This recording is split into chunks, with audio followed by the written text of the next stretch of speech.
number one. Yeah. Then you have the trans thing. Yeah.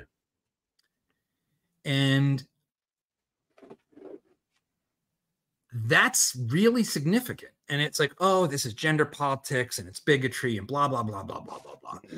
No, it is a really profound, frightening, and I would say absolutely demonic thing that has suddenly become viral in our society. Like literally viral as in murderously so. Yeah. But memetically so. Yeah. What are you supposed to make of that? Like, so you think something that's you think false? This is false. Like you can be a girl or a boy. There's some intersex thing that's like a tiny percent thing. Anomaly. It's and, really, it's an anomaly. It's an anomaly. It's an anomalous, and it's also a medical condition. It's not a lifestyle. It's a tragic medical condition. Yeah. But now like 30% of California teens say they're on the spectrum of something not heterosexual. Like that's not true. So almost all of them are straight people. They're confused. Yeah. And older gay people I know look at this with just as much shock and horror. I had Andrew Doyle on the show, and I was and I sort of laid it all out there in that conversation. And I was waiting for basically like, you right-wing Catholic Neanderthal bigot. Instead, I'm getting these like beautiful but also heart-wrenching emails from gays and lesbians around the world who are saying about how it's the worst time in the world to be gay because you might just be sterilized as a child. And confused and put on you think about all the girls or tomboys we knew growing up, all of those girls would have been pushed into this thing. You know, like you always have gender's a thing where like the right likes to say there's only two genders, but it always has been on a spectrum. Exactly. There's always been masculine girls and feminine boys, and you just accepted you were, you know, a little light in the shoes if you were a guy, but now they want to freaking so you never read Tom Holland's book because you said that's in your queue, but something so radical popped out to me when I was reading his book. He takes you through Christian history. So one of the crazy things is he talks about the cult of Cybele and the cult of Artemis Ephesia and how the priests of Artemis Ephesia would castrate themselves and wear women's clothing, and people will bring their children to see this. And it just struck me like what we're seeing now is like the resurgence of Artemis Ephesia coming up. And it's just because it's so unexplainable what you're talking about, right? 30% of people seem like they're mesmerized by this thing that's happening. It's just bizarre to me. Well, so Jonathan Haidt has written, I think, persuasively about the negative things involving social media. It's especially bad for girls. Yeah. You have all these cross currents, right? So yes, you have the excesses of feminism. Not all feminism's bad, but there's obviously excesses. There's things it's all that bad, but all right. It's like I think that I believe fundamentally in human freedom and free will. Yeah. And I believe that a good society, like Christ himself, accepts, loves, and tolerates diversity. Women who want to do things that are atypical of what the average bell curve of femininity is, and vice versa. I want to live I don't want to be in Catholic Iran. I like living in a free society. And I'm not. I'm not saying you are, but you know. I know. I think you, Anthony. For all I know, you're like Shiite Catholic, and that's fine. Shiite Catholic. I'm not even saying that at all. At first, I know this conversation. I really just think it's because we are dealing with this cultural moment where you have a book like Tom Holland's coming out. You have Jordan Peterson starting to talk about this stuff, and exactly the things that you're saying. I think that the part of it is because the society around us is collapsing so much, and it's not that it's collapsing; it's going haywire, right?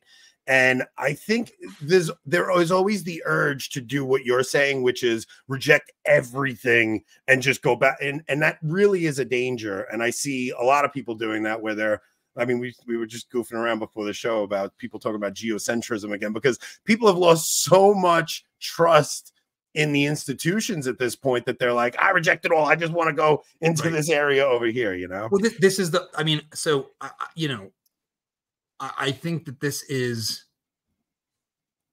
one of the things that's so challenging. So I read a book and interviewed him a bunch and explored trying to make a documentary out of it called The Revolt of the Public by Martin Gurry, former CIA media analyst.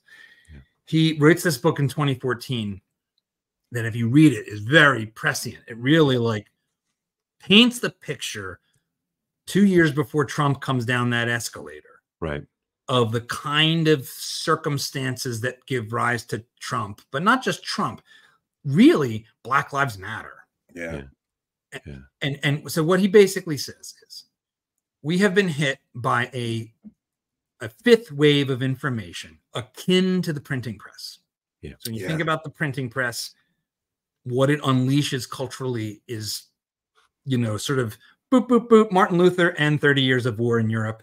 Like, or 100 years or whatever it was. I'm not great. I'm not the greatest historian. Good enough. You know, roughly speaking, you know, printing press, Martin Luther, conflict, identity crisis on an epic scale.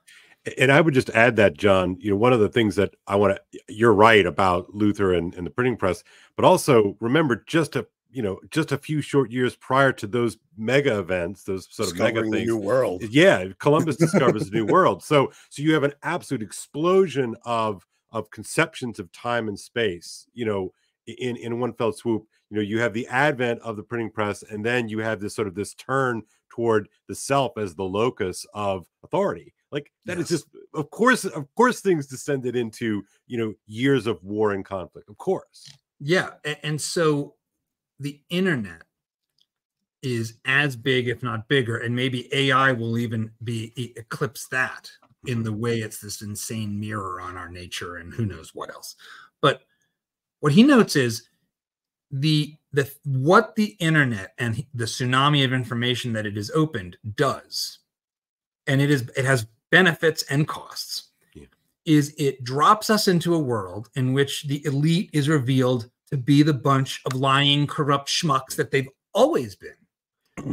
Right. But that has been hidden from us because we basically had our information coming from, you know, 5 networks, 3 newspapers, you know, and Walter Cronkite saying, and that's the way it is. And there's 3 stories, and that's the way it is. It's like on planet Earth, like there's only 3 stories, and you only hear about it once a week. Like what? So, you know, now we live in the world where you watch our Afghan allies falling out of the wheel wells of planes in real time from their 4K broadcast devices that they're carrying in their pockets. Right. So how are you supposed to trust anybody when you're getting lied to from every single angle? You have the tape, you prove it, you know that you're a liar. You know, when JFK came out to the press corps and said he had nothing to do with the Bay of Pigs invasion. We're like, okay, well, I guess so then. Well, everyone in the room knew he was lying, and it was like an operation that's been in the works and started under Eisenhower, and it was a U.S. deal. But they are like, well, we've got to support the president. This is the Cold War. They basically print what the president said uncritically, and his approval ratings go up 10 points the next week. So that now we don't have that, and some of that's great because I don't really feel like living a lie. Yeah. But then who's got the truth? Right. And what do we share? I mean, I think this is the thing that's so frustrating. And for me, you know, I don't know about you, Anthony, but this is sort of one of the reasons why I care about this thing called the meaning crisis, because it seems to me that the meaning crisis for us does not come from a dearth of information. It comes from a fire hose of unsiftable, unverifiable data. You know, just we're getting flooded with it. And like, how do you sort, because all of the old jigs that we used to make sense out of things seem to have fallen apart, you know, overnight. And that revelation, I think, is a huge part of it. You know, that and to me, you know, you said there's something about the trans moment that it's like this sort of this apocalyptic moment in which you can all of a sudden see something which you have not seen before, right? It becomes the lens which you sort of retrofit all of these things that kind of lock into place. You're like, oh, these are the sort of the deeper implications of it. And these poor folks are kind of being used by what, I don't know, but they're kind of being used to jam the system or something. Well, you have a situation where there's a bunch of things that all align. So you have generations living in a avatar world, which is the internet, right? Where you can be whatever you want to be. You can, I'm going to be a bear because I'm playing World of Warcraft and I'm a bear. That's right. So there's a kind of like training wheels for identity nonsense that the internet gives rise to, the kind of formal catfishification